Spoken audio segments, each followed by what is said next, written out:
삼성전자 부회장이 구속 수감 353일 만에 석방이 됐습니다. 징역 5년의 원심을 깨고 징역 2년 6월에 집행유예 4년 선고를 받았는데요.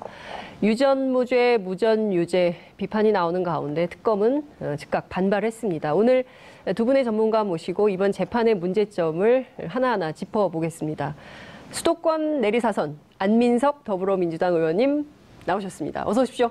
네, 반갑습니다. 네, 제가 이 스튜디오에서 의원 처음 봬요. 우정 출연 나왔습니다. 아, 이슈파이터 띄우려고. 제가 워낙 평소에 좋아해서 네. 사실은 좀 더 일찍 나왔어야 되는데 그러니까요. 너무 늦게 나오신 거 아닙니까? 또 최순실 독일 돈 찾으러 또 최근에도 갔다 그러니까요. 오고 예. 그래서 좀 네. 늦었습니다. 네. 죄송합니다. 네, 잘못했습니다. 네. 아니, 왜 그러세요? 그 시청자 여러분들께서 오해하실 것 같아요. 수도권 내리사선인데. 제가 꿈쩍 못하잖아요. 아니, 왜 그러세요? 네, 수도권 내리사선과 같은 자리에 앉으신 이정열 전 부장판사님 모셨습니다. 어서 오십시오. 안녕하십니까. 네, 아침에 얘기를 다 못하셨다고요. 뉴스공장에 출연했는데 다 얘기를 못해가지고 이슈파이터에 꼭 나와야 되겠다. 다라기보다는 전혀 못했습니다. 그래서 딴 얘기만 했죠. 예. 네. 그래서 오늘 뉴스공장 애청자 여러분들께서 상당히 좀, 예. 좀 괜찮습니다. 협의를 하지 예. 않으셨을까. 요 시간대에 제가 하는 뉴스공장 거기를 한 그러니까요. 1년 6개월 정도 고정 고정 출연하고요. 네. 그래서 그쪽 그 스태프들을 제가 잘 알죠. 네. 근데 오늘 이슈파이트 스태프들하고 좀 전에 이야기 나눠 보니까 네. 사람들의 결이 네. 이슈파이트가 훨씬 좋아요. 스태프들이 그렇죠. 훨씬 더 수준도 높고 교양미도 넘치고. 의원님 내일 아침에 뉴스공장 나가시잖아요. 내일 아침에? 뉴스공장 나가서는 내일 아침에? 뉴스공장 나가서는 이슈파이트 가봤더니 네. 뉴스공장이 네. 훨씬 더 품격 있고 네. 사람들 질들이 좋더라 그렇게 또 이야기하면은 네. 또 그렇게 이제 다 빠져나가는 또 이게 너무 그때그때 다른 거 아닙니까? 네네. 이게 좀 그 원칙을 고수하면서 판단을 좀 지켜가시죠. 아무튼, 이슈파이터가 더 나은 걸로. 예. 아무튼 오늘 이 순간은 제가 그렇게 이야기하겠습니다. 알겠습니다. 시청자 여러분, 자 오랜만에 안민석 의원님 이슈파이터 아니죠 처음 출연해 주셨는데요. 문자로 응원 메시지 많이 보내주시고요. 그리고 TBS 앱으로도 다양한 질문 보내주시면 좋겠습니다. 웃을 때가 아닙니다. 이재용 부회장의 판결 결과에 대해서 많은 국민들께서 어떻게 이럴 수가 있냐. 정말 재벌은 무풍지대구나. 그냥 풀어주는구나. 웃을 때죠. 웃을 지나가는 때인가요? 개도 웃고 지나가는 소도 웃고 네. 얼마나 웃고 있겠습니까? 비웃는 겁니까? 뭐 개나 소나 돼지도 웃고 있겠죠. 대한민국의 공정과 정의가 완전히 무너진 판결 아닙니까? 네, 대한민국의 공정과 정의가 완전히 무너진 판결이다. 그래서 이정열 판사님께서는 쓰레기 같은 판결이다 이렇게 말씀하신 건가요? 쓰레기 같다기보다 쓰레기죠, 그냥. 쓰레기다. 네. 참 의원님께서도 말씀하셨지만 네. 이게 분노나 화가 치밀다가 네. 어느 임계점을 넘어서면 네. 그냥 웃음밖에 안 나오고 허탈해지지 않습니까? 네. 그런 상황이 돼버린 거죠. 기업하는 사람이 네. 대가 없이 돈을 줬다? 이게 지나가는 개도 웃고 소가 웃을 노릇이죠. 지나가는 사람이 대가 없이 그냥 뇌물을 줬다. 기업하는 사람이. 기업하는 사람이 이게 있을 수 있는 거냐. 그 문제의식에서 오늘 인터뷰를 좀 시작을 해보겠습니다.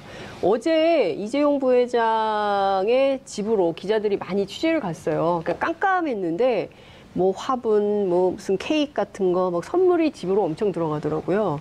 그러니까 축하한다는 메시지가 계속 전달이 되고 있는 거고 실제 정치권에서도 또 보수 언론도 뭐 당연한 것으로 이렇게 해석들을 하고 있어요. 그건 어떻게 보세요? 그 사이에 저는 저희 정치인들 중에서 여야 상관없이 네. 이 삼성하고 소위 말해서 때가 묻어 있는 엮여 있는 그런 정치인들이 저는 뭐 상당히 많을 거라고 봅니다. 왜냐하면 기본적으로 삼성이라는 조직은 네.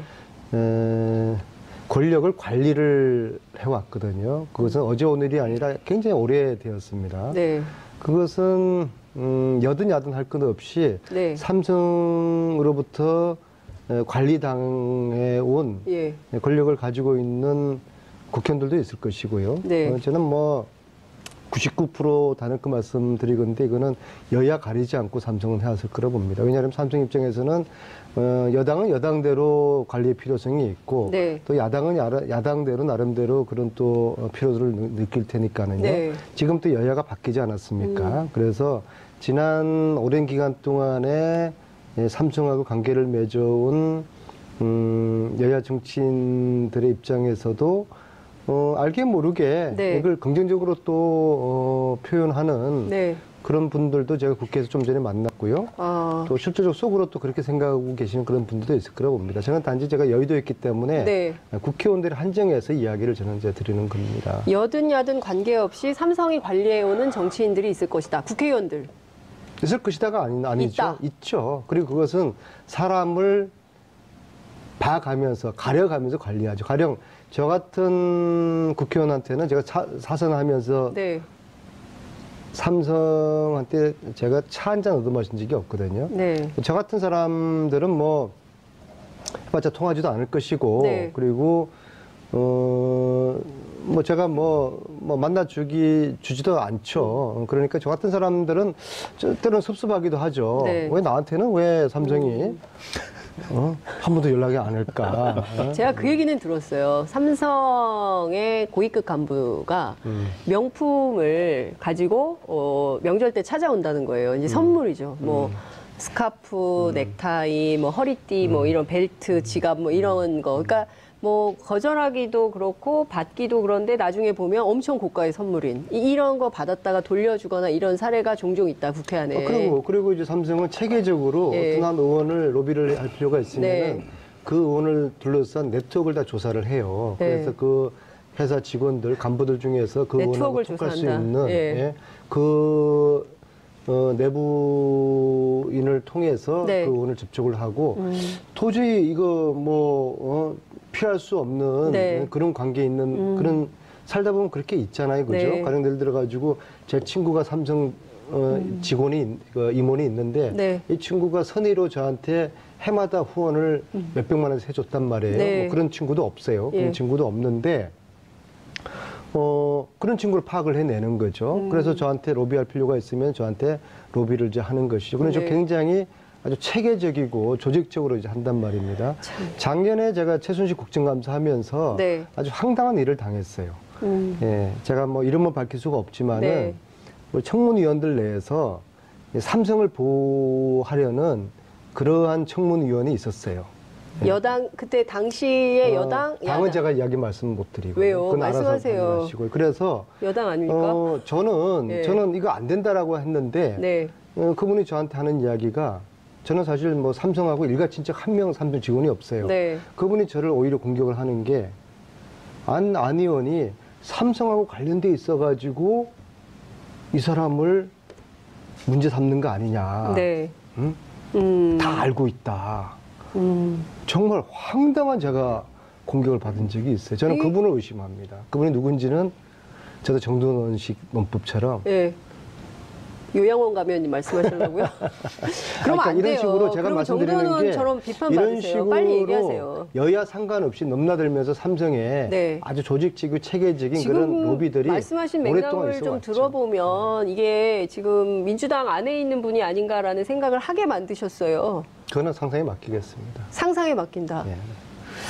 그럼 막 자유롭게 상상하게 됩니다. 아무튼 삼성의 그런 로비력은 네. 상상을 초월한다. 아. 제가 그 말씀을 드리려고 하는 겁니다. 그리고 제가 청문회 할 때도 네. 그러한 어처구니 없는 일을 당했다. 아, 네. 아마 자유한국당에서 이런 일을 당했으면 분명히 누군지 얘기를 하셨을 텐데 그게 아니기 때문에 지금 말씀을 못 하시는 거 아닌가라고 시청자 여러분들께서 판단하지 않을까 싶고 요양원 가시기 전에 이제라도 빨리 누군지 말씀을 하시는 게 좋겠다는 생각이 좀 들고요. 제가 약간 시간을 좀 고민하실 시간을 좀 드리면서 자, 이정열 판사님께 여쭤보겠습니다. 그러면 법원은 삼성이 로비를 안 할까? 라는 의문을 갖게 돼요. 사실 이런 부분에 대해서 답변을 드리기가 뭐한 게 네. 제가 경험이 있으면 네. 그러면은 그런 게 있습니다라고 네. 말씀드릴 텐데 저도 경험이 없고 주위에서 그런 아무도 얘기를 로비를 안 해.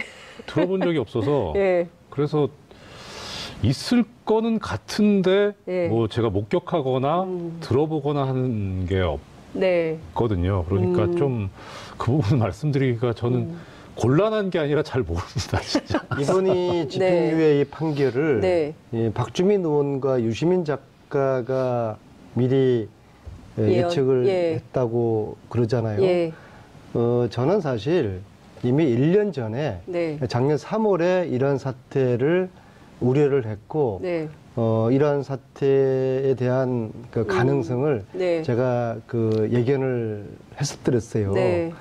정확하게 3월 20일인데요. 네. 3월 20일 제가 뉴스공장도 여기 같은 교통방송이니까 이야기를 네. 했죠. 예. 3월 20일 날 3월 20일이 목요일 아침입니다. 네. 뉴스공장에 와서 제가 이렇게 이야기를 합니다. 이재용의 재판을 맡고 있는 주심 판사가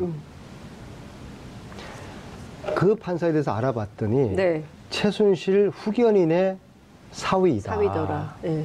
제가 이걸 어떻게 알았냐면요. 독일 가가지고 네. 최순실을 80년대 도와준 사람을 쭉 추적을 해봤더니 네. 윤모라는 전 그 제독 한인 회장이 있어요. 예. 그런 나이가 70이 됐는데요. 예. 그분을 몇 차례 만나면서 그분이 독일 온 최순실을 만나게 된 게 한국에 있는 임모 교수가 도와주라고 해서 네. 도와주게 됐다는 거예요. 예. 그래서 제가 한국 돌아와서 이게 작년 3월 10일경의 이야기입니다. 그 주 예. 이야기인데요. 예. 한국 돌아와서 임모 교수가 누군지를 쭉 추적을 했더니 사위가 이재용 재판을 맡고 있더라고요. 그래서 이영훈 부장판사죠? 뭐 제가 뭐 이러면 그러는 좀 그럽니다만은 네. 그래서 제가 이 3월 20일 날 뉴스공장 이야기할 때까지 며칠을 제가 고민하고 망설였어요. 왜냐하면은 한 정치인으로서 이재용을 지키려는 이런 업무가 있었다 그러면은 네. 이 업무를 분쇄하는 네. 한 정치인의 시도가 네. 삼성과 싸우는 게 이게 얼마나 무모하고 위험한 일인가에 대한 두려움이 있어서 며칠 동안 고민 끝에 그런데 이 진실은 알려야 되겠다. 왜냐하면은 이재용이가 만약에 이게 뇌물건이 무죄가 되면은 네. 박근혜도 무죄가 되는 거고 최순실도 이게 무죄가 되는 거거든요. 네. 그래서 이거는 어마어마한 그 일이고 국정농단 재판 핵심이거든요. 이 핵심의 판사가 네. 최순실 후견인의 사위다. 네. 이게 과연 우연의 일치겠는가. 그래서 제가 고심 끝에 네. 용기를 내서 3월 20일 날 목요일 아침에 뉴스공장에서 이 이야기를 합니다. 네. 하니까 저는 판사를 교체하라는 주장도 안 했어요. 이 재판이 공정한 재판이 될지가 염려된다. 그렇게 취지로 이야기를 했는데 네. 그날 오후에 바뀌죠. 법원에서 예. 법원에서 예. 이러한 논평을 냅니다. 네. 그 사람이 그 이제 장인이 네. 정수장학회 이사한 것까지는 맞는데 예. 최순실하고는 상관없다. 저는 정수장학회 이사했다는 거는 몰랐어요. 몰랐다는 거죠. 그런 논평을 법원이 공개한 거라는 네, 거죠. 그런 논평을 예. 내고 예. 다음 날 저는 그날 판사가 교체가 됩니다. 하루 만에. 네. 예. 이게 한 야당 의원이 제기한 문제가 예. 하루 만에 판사를 바꾸는 이게 해방 이후에 판사는 이런 일이 있었을까요? 있어요. 이런 일이 있습니까, 판사님? 뭐 사실 많이는 있습니다. 많이 있어요? 예, 많이. 그러니까 많이? 물론 이제 아니 그러니까 문제 이해관계가 충돌될 때 바꾼다는 당연히 거잖아요. 바꾸죠. 그러면 예. 그 지금 그 뉴스공장에서 말씀하셨던 이 이영훈 부장판사가 그것은 맞다는 거 아니에요? 그러면 최순실 후견인의 사위가 맞다는 거 아니에요? 야당 의원이 주장한 게 하루 만에 그러니까요. 받아들여가지고 그런 경우는 저는 못 봤는데. 드물죠. 예. 근데 이제 더 제가 무서웠던 것은 놀라웠던 의원님 것은 말씀 죄송한데 예. 사실 의원님께서 큰 일을 하셨던 게 예. 의원님께서 문제 제기를 안 하셨으면 몰랐을 겁니다. 그렇죠. 그게 그러니까 큰 저도 거였죠. 예. 이 진실을 저만 말 안 했으면 이거 묻어가는 거고 그분이 계속 1심 판결을 내렸을 거라고 저는 네. 보거든요. 그래서 저도 고민 끝에 이야기를 했고 판사가 바뀌었는데 네. 정말 제가 이해가 안 되고 야 이게 삼성의 힘이구나 느꼈던 게 이 엄청난 일에 대한 보도가 한 건도 안 나옵니다. 왜 그 판사가 처음에 됐는지 예. 그다음에 안민석 의원의 주장으로 하루 만에 왜 다른 판사로 바뀌었는지에 대한 기자들이 언론사에서 궁금할 거 아니에요. 네. 그럼 취재가 들어가야 되고 네. 보도가 됐을 텐데 여기에 대해서 단 한 건, 단 한 건의 보도가 없어요. 아니 그런 보도는 있어요. 하루 만에 이영훈 부장판사에서 지금 문제가 되고 있는 정영식 부장판사로 바뀌었다. 그렇죠. 그 이런 보도는 팩트는 나와요. 했죠. 네, 그 팩트는 보도가 나왔어요. 보도됐는데 네. 왜 그 판사로 처음에 됐는지, 네. 왜 최순실 후견인의 사위가 됐는지, 예. 이게 우연히 된 건지 어떤 과정을 통해 됐는지 예. 제가 알고 있기로는 처음에 그분이 아니었거든요. 아, 그럼 처음에 이영훈 부장판사가 아니었어요? 처음엔 네. 누구였어요? 제가 그러면? 파악하기로는 그분이 아니고 네, 바뀐 걸로 알고 있습니다. 처음에 그리고 조희연 부장판사였죠. 조희연 부장판사. 조희연 부장이 저기 이재용 1차 구속영장 청구를 기각했던. 예. 그러면은 왜 그렇게 그분으로 이모 부장판사로 주심판사 처음에 됐는지, 그 다음에 하루 만에 어찌해서 네. 이게 바뀌게 됐는지 그런 거에 대한 기자들의 취재가 있어야 되고 보도가 돼야 되잖아요. 그래서 그게 일절 다루지 않는 거 보고서 네. 야, 이게 삼성의 힘이구나라는 네. 것을 제가 절감하게 됐죠. 그리고 어제의 이재용의 집행유예는 저는 네. 그러한 맥락 흐름과 무관치 않다고 봅니다. 그 이후에 법원에서 어떤 일이 있었는지 네. 언론에 주시하지 않고 국민들이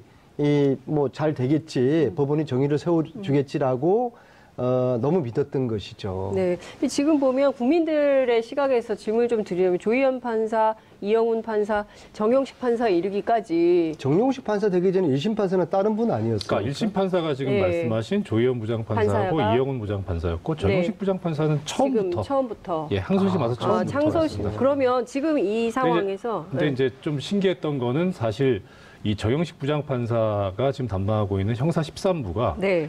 새로 창설된 부예요. 원래 없다가. 아, 그래요? 그래서 언제 이제 창설이 됐어요?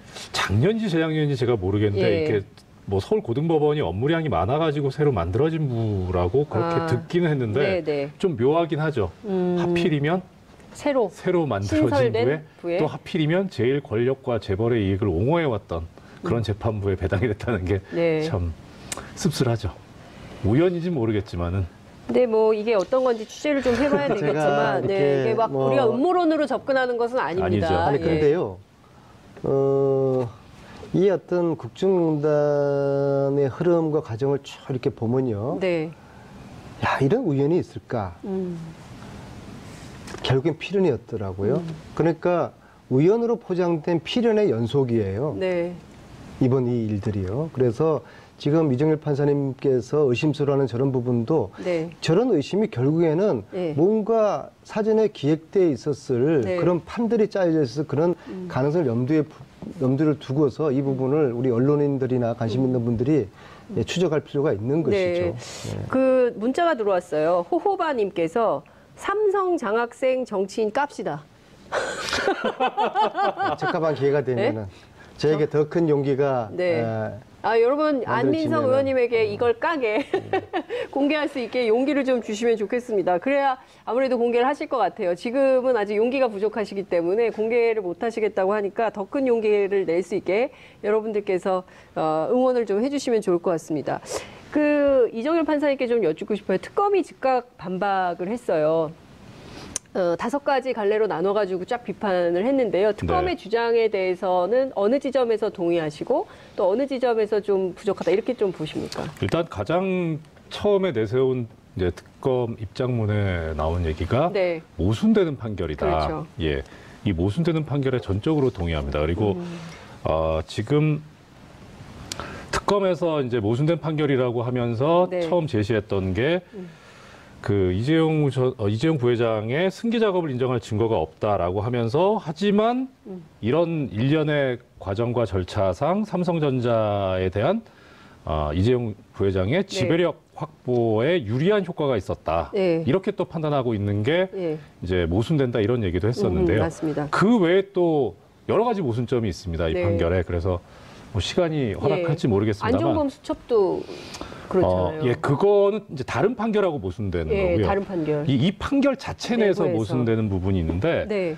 하나만 예를 들어드리자면 공소장에 공소 사실을 이제 검사가 네. 기재를 하죠. 네. 그러면 이제 피고인이 이러이러한 행위를 했다. 이것이 범죄에 해당한다. 이런 내용인데 네. 그런 내용을 쓸 때에는 범행이 있었던 때, 일시, 예, 예. 장소, 예. 내용 뭐 이런 거를 좀 구체적으로 적어야 됩니다. 그래야 피고인 입장에서 나는 그런 행위를 하지 않았다라고 하는 방어를 할 수 있으니까요. 네. 뭐 예를 들어 일시가 다르다면 알리바이 주장도 할 수 있고요. 네. 만약에 이런 게 불투명하고 소위 말해서 두리뭉실하면 네. 그러면 공소 제기가 위법하기 때문에 무효가 되고 네. 공소기각 사유가 됩니다. 아예 그냥. 아예. 예. 네. 근데 지금 변호인 측에서 그러니까 이재용 부회장 측에서 이 주장을 했었어요. 계속. 이 지금 뇌물공여 부분 관련해서 네. 너무 모호하다라는 네. 주장을 했습니다. 네. 이 부분을 받아들이지 않아요. 예. 이 항소심 재판부에서도. 예. 왜 그 이유가 뭐냐면 네. 얘기한 것이 범죄의 성격이나 네. 그다음에 범행 기간이나 네. 또 이런 걸 좀 비춰보면 네. 이제 좀 길었고 예. 이게 상당히 뇌물 범죄라는 게 은밀하게 벌어지지 않습니까? 예. 그러니까 지시했다는 내용 또 공모했다는 내용을 좀 다소 개괄적으로 표시하는 게 부득이하다고 보여진다. 네. 그러니까 이 정도 가지고는 공소기각 사유가 안 된다라고 네. 했어요. 그런데 나중에 가서 내용에 있어서 네. 이제 이 판결에서 무죄를 선고하면서 이야기했던 게 뭐냐면 승계 작업이 인정되지 않는다, 삼성에. 그렇죠. 예. 그다음에 부정한 청탁이 있었다고 보이지도 않는다. 네. 설령 있었더라도 알았다고 보기가 어렵다라고 예. 하는 여러 가지 이제 단계적인 근거를 제시를 하고 있는데 이 판결에서 네. 그 가운데 이 재판부에서 뭐라고 얘기를 하고 있냐면 이런 부정한 청탁에 관한 인식은 네. 명확해야만 방어권 행사에 지장이 되지 않고 명확성의 원칙이 위반되지 않는다라는 그런 논리를 쓰면서 그래서 네. 명확하게 지금 검사가 특검에서 주장도 못하고 있고 증거도 없기 때문에 부정한 청탁이 있었다고 인정하기 어렵다 이렇게 나오거든요. 그러니까 지금 내용을 보면 네. 그러니까 뇌물의 경우에도 이런 거예요. 그러니까 정당한 사내 절차를 거친 회사 자금을 뇌물로 주었기 때문에 문제가 없다라는 식으로 또 보기도 했고요. 또 하나는 이재용 부회장이 이 뇌물을 주어서 얻은 이익이 없다. 오히려 피해자다. 이런 피해자 논리를 주장을 하고 있어요. 그러니까 두 가지에 대해서 국민들이 신문을 보면서 이게 말이 되나? 아, 삼성은 그 회사 자금으로 주는 뇌물은 합법인가 보다. 이런 생각마저 하게 되는 어제 거거든요. 그 언론들의 논조를 보면요. 네. 이재용은 무죄가 되었지만은 네. 박근혜 쪽의 뇌물 이의 부분은 더 강화. 엄중히 다뤄질 예, 것이라고 예. 했는데 저는 좀 거기에 대해서 좀 다른 생각을 좀 했어요. 예. 뇌물이라는 것이 예.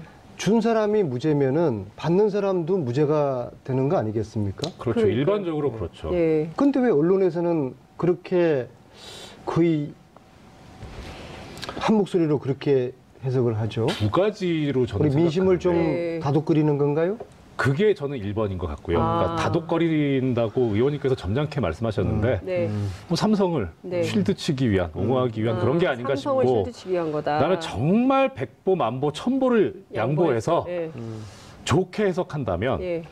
그러니까 뇌물죄에 있어서 공직자가 실제로는 이 뇌물을 받겠다는 의사로 협박을 한 경우에 네. 공갈죄와 뇌물죄가 동시에 성립한다고 보는 게 일반적인 통설의 입장이거든요. 그럼 이렇게 되면 역으로 뇌물을 주는 쪽에서는 공갈의 피해자가 되기 때문에 아. 그때는 이제 뇌물 공여는 성립이 안 되는 거죠. 그래서 이쪽에선 받는 쪽에선 뇌물이 되더라도 네. 주는 쪽에선 뇌물 공여가 안 되는 수가 있기는 합니다. 그러니까 이게 근데 이게 이 건이 그 건에 해당되나요? 그렇게 지금 본 듯해요.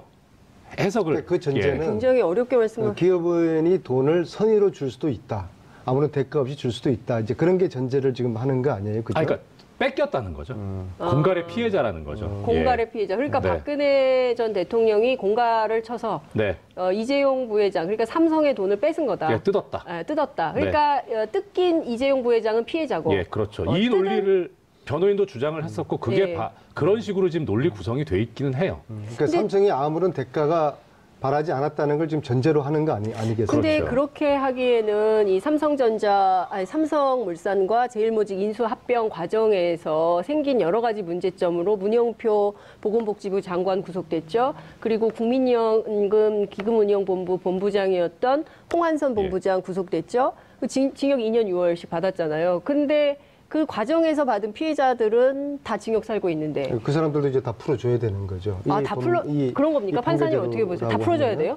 사실 아까 이 판결대로라고 하는 전제를 예. 까셔서 그런데 그렇다면 그렇고 근데 예. 사실 저는 이제 이 판결에 대해서 보면서 뭐 결론에 해당하는 말씀입니다만 네. 크게 뭐 걱정은 안 되는 게 네. 그런 문영표 전 장관이나 홍한선 기금본부장 전 기금본부장 예. 같은 경우는 그런 판결들이 있기 때문에 거기서 예. 본인들이 인정을 했거든요. 예. 그러니까 이게 대법원에 이제 전부 모였을 때 그때 과연 이 어제 있었던 이 이재용 부회장에 관한 이 대한 판결이 과연 대법원에서 유지될 수 있을 것인가 저는 상당히 회의적으로 보거든요. 대법에서 뒤집어진다. 네, 뒤집어질 거라고 뒤집어질 수밖에 없다. 이렇게. 대법의 판사들은 제대로 판결을 할까요? 일단 현재는 난망인데요. 네. 이 지금 이재용 부회장 같은 경우에 집행유예로 석방된 거에 대해서 우리가 상당히 분개는 하고 있습니다만 어떻게 보면은 잘 됐다 싶은 게 구속 상태에 있을 때에는 이 판결 선고 기간에 제한이 있어요. 네. 그런데 불구속 상태에서는 그런 제한이 없거든요. 그러니까 좀 묵혀놨다가 네. 대법관들 이제 좀 있으면 다 상당 부분 임기 종료로 교체되잖아요. 예. 좀 제대로 생각할 수 있는 대법관들로 많이 교체가 됐을 때 그때 가서 이 판결을 선고해도 저는 늦지 않다고 근데 생각해요. 지금 당장 국민적인 법 감정에 비유한다면 물론 이제 대법에 가서 뒤집어질 가능성이 높다 하더라도 지금 이 판결에 대해서 국민들이 공분하는 가장 큰 이유는 뭐 이런 거예요. 승마 지원에 사용된 돈은 형식적이나마 사회공헌 활동의 일환으로서 볼 수 있다. 사회공헌 말 사건 제일 처음 제보를 받아서 사회에 알린 최초의 국회의원이 바로 안민석 의원님이신데 사회공헌이라고 그랬거든요. 정형식 판사님께서 형식적으로 좀 말씀을 해주세요. 형식적으로. 네? 사회공헌이라고 판사님 판결을 하셨으니까 네. 그 판결은 존중하되 예. 국민들 중에서 믿는 사람, 그걸 수용하는 사람이 누가 있겠습니까? 그래서 저는 뭐 법률 전문가는 아니지만은 네. 이 판사의 판결은 국민들을 우습게 하는 그런 판결이라고 저는 봅니다. 국민을 우습게 하는 네, 판결이다. 네, 네. 그리고 또 한편으로 보면요. 네. 이제 국민들이 꺼져가는 이 촛불의 불씨, 뭐 법원이 알아서 해주겠지. 네. 그런 좀 믿음은 갖는 거죠. 예. 그 판사들 사법부 내부의 적폐에 대해서 우리 국민들은 저만 하도 잘 모르거든요. 네. 국회의원들 중에서도 법사위 내부에 있는 몇몇 분 아니면은 잘 몰라요. 네. 그래서 이 국민들로 하여금 또다시 경각심을 깨우쳐준 그런 결과를 초래하고 있지 않는가. 이게 국민들에게 경각심을 주기 위해서 이런 판결을 한 거다. 끝날 때까지 네, 사회공헌을. 끝날 때까지 끝난 게 아닌가벼. 이거 정말 이게 끝나지 않은 전쟁이네. 예. 다시 한번 정신 바짝 차리고 국민들이 눈을 부릅뜨고 봐야 되겠네. 국민들이 또 한번 촛불을 그런 들어야겠다. 이제 경각심을 좀 국민들은 모두 야 정말 이거 촛불 들고 다시 한번 나가야 되는 거 아니야? 네. 그런 다 심정일 거예요. 네. 근데 이제 날씨가 너무 추우니까 아무튼 국민들 가슴에 또다시 분노의 촛불이 타오르고 있는 그런 결과를 초래한 판결이라고 봅니다. 그러니까 저는 다른 거 다 떠나서 재산 국외 도피 혐의도 무죄의 판결을 내렸거든요. 그리고 그 내부 품위 과정을 거쳐서 지출한 비자금으로 준 뇌물만 아니면 괜찮다는 식의 판결이다. 이제 이런 비평이 나오고 있기도 하고요.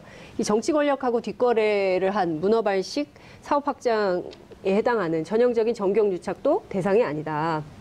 그래서 어떤 언론은 그 정경유착에서 벗어났다, 이재용이 해방됐다, 뭐 이런 식의 보도를 하기도 했는데, 그러니까 이런 조선일보. 어디요? 조선일보. 조선일보인가요? 네. 어쨌든 이런 식의 보도를 하고 있는 것에 대해서 또 짚어봐야 될 것 같습니다. 그러니까 그 언론사들은 즐겁지 않을까요? 이제 이재용 부회장이 나와서 광고 집행이 될 거 아닙니까? 얼마나 즐겁겠어요. 광고 집행이 되면 월급이 오릅니까? 그건 모르겠는데 모르겠죠. 하여튼 경영난이 풀리겠죠. 이 사건에서 제가 따로 하나 말씀드리고 싶은 부분이 일단 이것은 지금 현재 항소심 판결문이 나온 상태는 아닙니다. 그래서 판결문을 좀 보고 말씀드리면 더 나을 것은 같은데 결론을 놓고 봤을 때 지금 이 사건에서 형이 확 줄어든 이유 중에 하나가 그 아까 의원님 이제 예전부터 제기하셨던 승마 관련해서 말의 소유권이 누구한테 있느냐 이게 그렇죠. 또 하나의 쟁점이었거든요. 말의 소유권이 최순실 정유라에게 있다면 이건 뇌물이 되는 건데 그런데 지금 이번 재판부에서 뭐라고 봤냐면 말의 소유권은 넘어가진 않았다. 그러니까 무상으로 사용한 사용이익 이게 뇌물에 해당한다라고 봤거든요. 무상으로. 그러니까 그 말은 삼성 거라는 거예요? 그렇죠. 그러니까 지금 여기서 이제 그러면은 과연 정말 이 소유권이 어디에 넘어갔느냐라고 네. 누구한테 있느냐 관련해서 1심 판결에 보면 상당히 좀 재미있는 부분이 하나 있습니다. 예. 뭐가 있었냐면 네.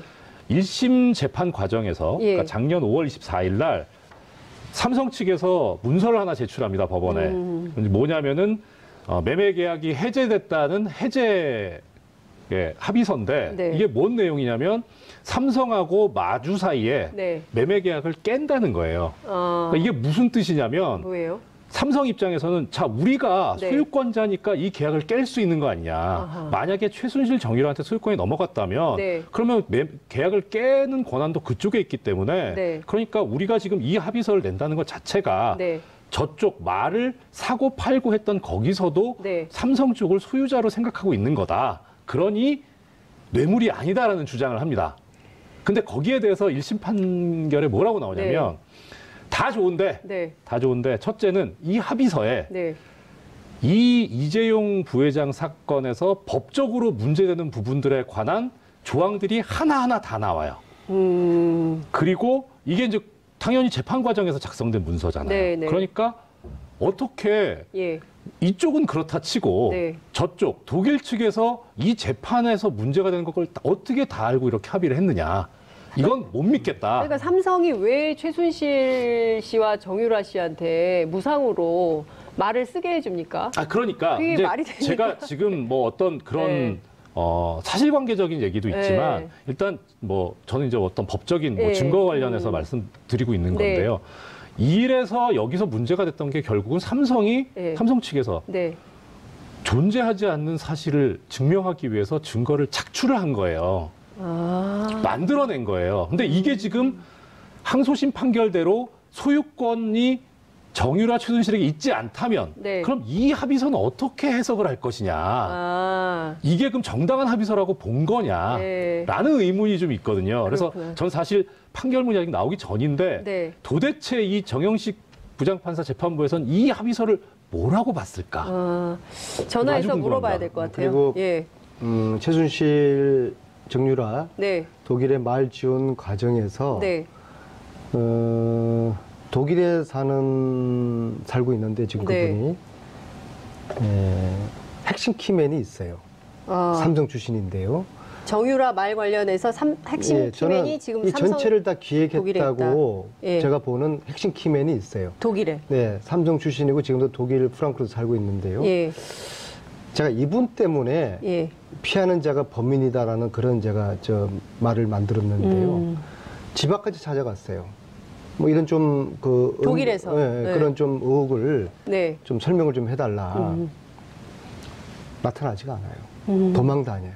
계속 의원님을 도망다닌다는 그럼요. 거예요. 지난번에 독일 가셨어도 못 만났고요. 이번에도 제가 최근에 또 다녀왔는데 네. 6번을 이제 다녀왔거든요. 예. 갈 때마다 여러 루트를 통해 가지고 심지어 네. 총영사관 통해 네. 가지고도 시도를 해봤고 예.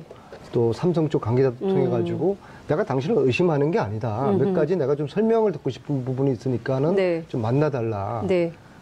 6번 계속 피해 다닙니다. 아. 그러니까 피하는 자 범인이다. 예. 이 키맨에게 저는 묻고 싶어요. 예. 과연 이게 은닉재산 이 부분이 무죄인지 맞는지 네. 물으면서 제가 가지고 있는 몇 가지 처음부터 끝까지 저는 그분이 다 기획했다고 보는 거니까 네. 그분이 검찰이 좀 모셔서 그분은 소환 검찰 조사 조사도 피해갔죠. 피해갔어요. 그분은 전혀 지금 드러나 있지 않는 분이에요. 아, 키맨이? 키맨이에요. 그리고 최순실 독일 은닉재산도 저는 그분이 관련돼 있다고 보는데요. 아. 피하니까 제가 범인으로 의심을 하는 것이죠. 의원님 이 말씀은 처음 하시는 것 같아요. 이렇게 그렇지 삼성 않습니다. 관련해서 아니 지금 이 사람이 키맨이고 아직도 드러나지 않고 제 6번째 책에 만나자. 그분에 대한 이야기도 써 있습니다. 아 그래요? 네. 알겠습니다. 책 좀 읽으시죠. 안 읽었어요. 책 제목도 좀 말씀해 주세요. 책 제목이 뭐예요? 끝나지 않은 전쟁. 네. 아, 불후의 명작. 최순실 불후의 꼭 읽겠습니다. 불후의 명작. 지난번에 영화 보러 참, 가셨다가 웃을 그 얘기를 하셨어요. 최순실 씨의 일이 동생 아닌데. 최순천에게 1,200억 원의 돈이 있다. 이 돈의 정체를 이제 밝혀야 된다 이런 말씀을 하셨어요. 이거 추적이 좀 되고 있으신가요? 이 돈이 어디서 나왔을까요? 그걸 이제 수사를 해야 되는데요. 네. 이제 박근혜 대통령 이제 당선 이후에 네. 이제 최순실 여동생이 하고 있는 회사로 네덜란드에서 1,200억이 들어옵니다. 1,200억이. 1,200억 원. 예, 예. 시점이 좀 상당히 의심스럽죠. 그래서 저는 첫째, 이 네덜란드에 이 돈을 보냈다는 이 회사가 페이퍼 컴퍼니가 아닐까 그 의심을 했는데요. 네. 이번에 그것이 페이퍼 컴퍼니라는 걸 이제 확인을 했습니다. 자본금이 네. 딱 얼마예요? 125원. 125원? 네. 억이 아니라요. 그 회사를 만들어 놓고서. 네. 근데 그 회사를 설립한 날짜가 12년 12월 19일입니다. 무슨 날이죠? 대선 박근혜 대통령 선거가 있는 날. 당선된 네. 날이네요. 그날 페이퍼 컴퍼니를 만들어서 그 예. 회사를 통해 가지고 예. 보름 후에 돈을 쏩니다. 1,200억 원을. 네. 예. 1,200억은 두 차례 들어오죠. 예. 첫 번째는 13년 1월 달에 들어오고요. 예. 자, 그러면 아니 1,200억 원을 두 번으로 나눠서 얼마씩 가는 건가요? 13, 14년도에 네. 그 금액은 제가 정확하게 아, 모르겠습니다. 예. 어쨌든 두 차례에 걸쳐서 1,200억 원이 갔다. 네. 그러면 과연 12월 19일 날 그 회사를 설립한 게 네. 이게 우연히 이칠까? 그리고 125원 네. 달러도 아니고요. 125원. 125원을 네. 누가 왜 보냈을까? 예. 자본금으로. 네. 이걸 이제 수사를 해야 되는 것이죠. 근데 이 수사의 난점은 결국에는 그 돈들이 누구 돈인가를 찾아야 되는데요. 이미 소위 말하는 금은머리 외국인이라는 외국인들로 차명으로 이렇게 돌려져 있을 겁니다. 네. 이걸 수사하기 위해서는 네덜란드나 네. 그 돈은 저는 홍콩과 미국에서 들어왔을 거라고 보는데요. 홍콩과 미국. 홍콩과 미국에서 돈이 들어와서 네덜란드의 예. 페이퍼컴을 통해서 예. 한국으로 들어왔을 거라고 제가 지금 퍼즐을 맞췄는데요. 네. 그러면은 홍콩은 그 알겠습니다. 돈이 누구 것이며 네. 미국은 그 돈이 누구 것인지 이거는 자, 검찰이 현재의 공권력하고 우리 네. 검찰이 수사를 해야 되는 수사고- 문제죠. 검찰이 수사를 해야 되는 수사고- 문제죠. 검찰이 수사를